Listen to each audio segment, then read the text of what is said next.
Emily, you're such a mess. Look at this house. No wonder Marcus is worried about the kids. Patricia's voice dripped with fake concern as she wandered through my living room, deliberately knocking over a stack of folded laundry I just finished. I took a deep breath, watching her performance through tired eyes. My name is Emily Parker. I'm 32, and my stepmom had just launched her latest attack in her campaign to prove I was an unfit mother. The irony wasn't lost on me. The house had been spotless before she dropped by to check on us, as she'd been doing increasingly often since my father's business trip to Europe. The laundry she'd scattered, freshly cleaned and folded. The juice she'd spilled accidentally on the kitchen counter. I just wiped it down. Patricia, is there something specific you need? I asked, keeping my voice level as I watched her open my kitchen cabinets, making disapproving noises at my well-stocked pantry. The kids will be home from school soon, and I need to start dinner. She turned, her perfectly manicured nails drumming against my countertop. Oh, I'm just concerned. Your father and I worry about Lily and Jake. Single motherhood must be so challenging. The pause was deliberate, loaded with judgment. What she really meant was that she'd never approved of me getting divorced from Marcus, her best friend's son. The fact that he cheated wasn't important to her. Maintaining her social connections was.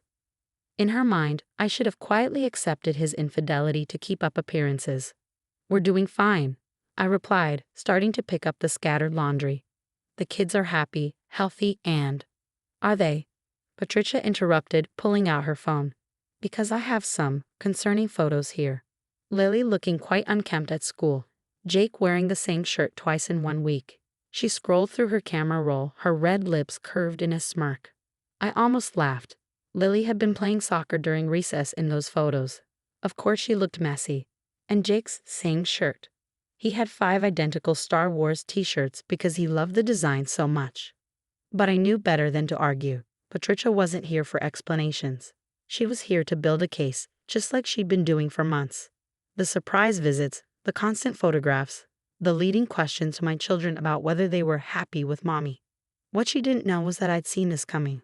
3 months ago, when she'd first started her campaign of concern, I'd installed nanny cams throughout the house. Not just ordinary cameras. These were high-end, motion-activated with crystal-clear audio. The teddy bear on Lily's shelf, the vintage clock in the living room, even the innocent-looking succulent pot in the kitchen. All equipped to record every move, every word. I should check the children's rooms, Patricia announced, already heading upstairs. Just to make sure everything is appropriate. I followed her, watching as she entered Lily's room. My heart pounded as she approached the shelf where the teddy bear sat, its glass eyes concealing a tiny lens. She reached into her designer handbag, pulling out what looked like a small bag of pills. Oh my, she gasped dramatically. What's this under Lily's bed? She bent down, and I clearly saw her drop the bag before straightening up with it in her hand. Emily, are these prescription medications? Unsecured, in a child's room. The teddy bear watched silently, recording every moment of her theatrical performance. Those aren't mine, I said calmly, and they weren't there when I cleaned this morning. Patricia's eyes narrowed at my lack of panic. I'm calling Marcus right now. This is exactly what we've been worried about. Drugs in the house, within reach of the children. She pulled out her phone, perfectly French manicured nails flying over the keypad. I crossed my arms, leaning against the doorframe. Go ahead. My calm seemed to unsettle her slightly, but she rallied, already speaking into the phone. Marcus, you need to come over right away. I found something disturbing at Emily's house. Yes, evidence, just like we discussed. Just like we discussed. The words hung in the air, damning in their implication. The teddy bear's hidden camera captured every syllable, every gesture, every moment of her calculated setup. The children will be home soon, I reminded her as she ended the call. You might want to be gone before they arrive. Patricia's smile was triumphant as she headed downstairs, the bag of pills clutched in her hand like a trophy. Oh, I'll be gone. But don't worry, Emily. Child Services will be very interested in what I found today. Sometimes, she paused at the front door, sometimes children are better off with their father, especially when their mother is clearly unstable. As the door closed behind her, I pulled out my phone and sent a quick text to my lawyer. It's done. She took the bait. Check the cameras. Sometimes the best defense is to let your enemy think they're winning. Patricia had no idea she just walked into a trap of my own making. The teddy bear had seen everything. And this was just the beginning. The next 48 hours unfolded exactly as I'd expected. Marcus arrived within minutes of Patricia's departure, his face twisted with manufactured concern. He demanded to search the house, conveniently looking in all the places where Patricia had already planted evidence. Empty wine bottles hidden behind the washing machine, suspicious bank statements showing large withdrawals, all forged, and even a burner phone with texts to an alleged drug dealer. What they didn't know was that my security cameras had caught Patricia sneaking into the back door the previous night, carefully placing each item.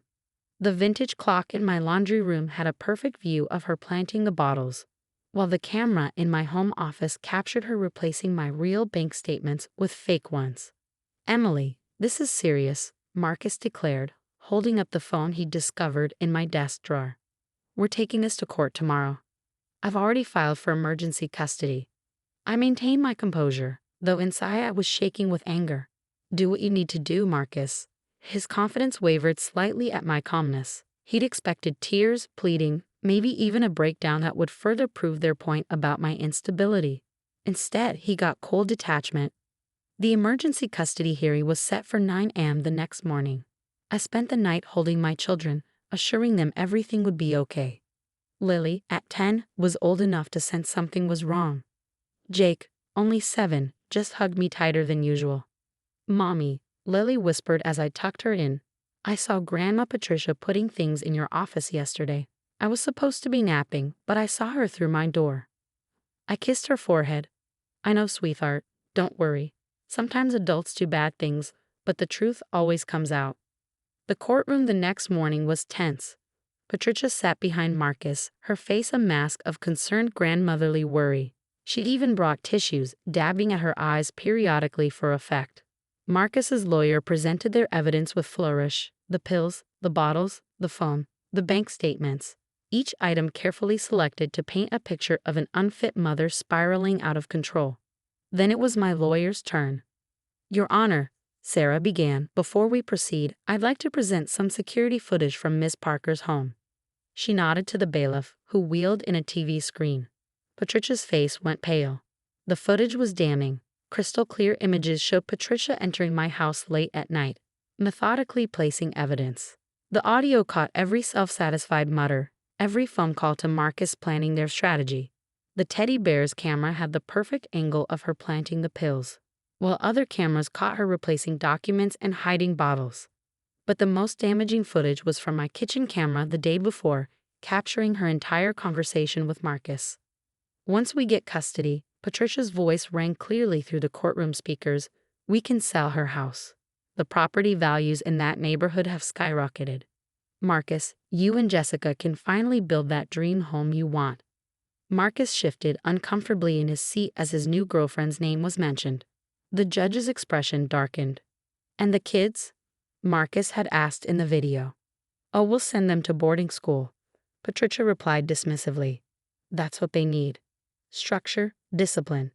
Not this touchy-feely parenting Emily insists on." The footage continued, revealing their entire plot.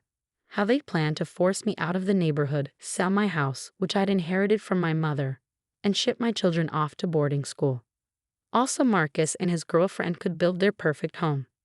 The judge's gavel came down hard, making Patricia jump. "This court takes a very dim view of manufactured evidence," he declared, his voice stern. "Mr. Thompson, not only is your emergency custody petition denied, but I'm ordering an investigation into potential criminal charges for false evidence and attempted fraud." Patricia stood up, her carefully maintained composure cracking. "But the pills, the drinking, the bank statements were all planted by you," my lawyer interrupted smoothly. "As the footage clearly shows, Your Honor, we have the original bank statements here, showing Miss Parker's actual financial situation, which is quite stable. We also have footage of Mrs. Thompson purchasing those exact pills from a pharmacy yesterday morning." The judge turned to Marcus. "Mr. Thompson, I suggest you and your stepmother leave now. The court will be contacting you both regarding potential criminal charges." As they fled the courtroom, Patricia's perfectly arranged world crumbling around her, I finally allowed myself to smile. Sometimes the best revenge isn't just exposing the truth, it's letting your enemies expose themselves. The aftermath of the custody hearing rippled through our community like a stone dropped in a still pond.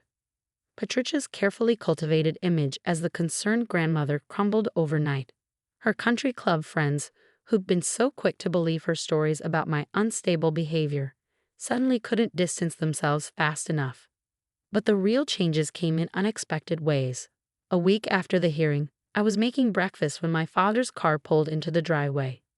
He returned early from his business trip in Europe, looking older and more tired than I'd ever seen him. "I saw the footage," he said quietly, standing in my kitchen. "All of it, Emily. I had no idea Patricia was capable of this." I handed him a cup of coffee, noting the absence of his wedding ring. "Sit down, Dad." He slumped into a chair, running a hand through his graying hair. "She told me you were struggling, that she was just trying to help. I believed her because it was easier than admitting I'd made a mistake marrying her." The confession hung in the air between us. For years, my father had chosen Patricia's version of reality over mine. After my mother died, he'd been so desperate for companionship that he'd willingly blinded himself to Patricia's manipulation. "Where is she now?" I asked, though I already knew. The neighborhood gossip network was nothing if not efficient. "Gone. Cleared out our accounts and disappeared the day after the hearing." He laughed bitterly.